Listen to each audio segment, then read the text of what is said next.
Ще ти дам 5 съвета за твоята силна парола и как тя трябва да изглежда. Ако паролата ти е 1, 2, 3, 4, 5, 6 или Мила 2023, жестоко си загазил. Ако също искаш да разбереш как изобщо да не помниш тези пароли, изгледай клипа до края. Първа стъпка. За да можеш да си направиш хубава и силна парола, тя трябва да бъде минимум 12 знака. Правилно ме чу. Минимум 12. Втора стъпка е да има малка и голяма буква. Латиница, руски, какъвто искаш език. Трето, избягвай имена, дати, рождени дни, всичко, което принадлежи на тебе или на някой друг близък, защото хакера е социален инженер. Той разглежда и проучва всеки един човек, за да може да разгадае твоята парола.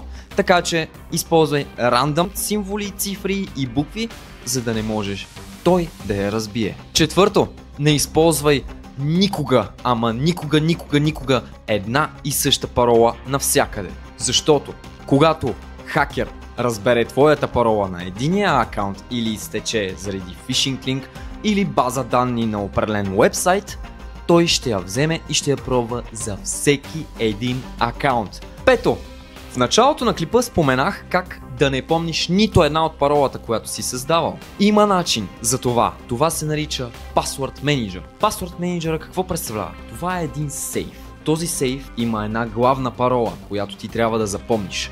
Това се нарича Master парола.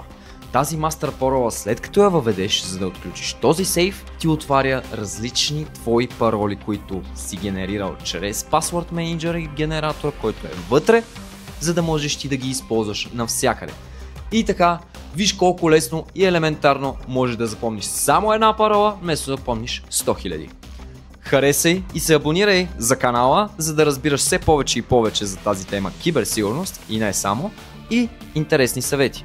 Коментирай долу, за да разбера дали ти е било интересно видеото и каква тема искаш да видиш.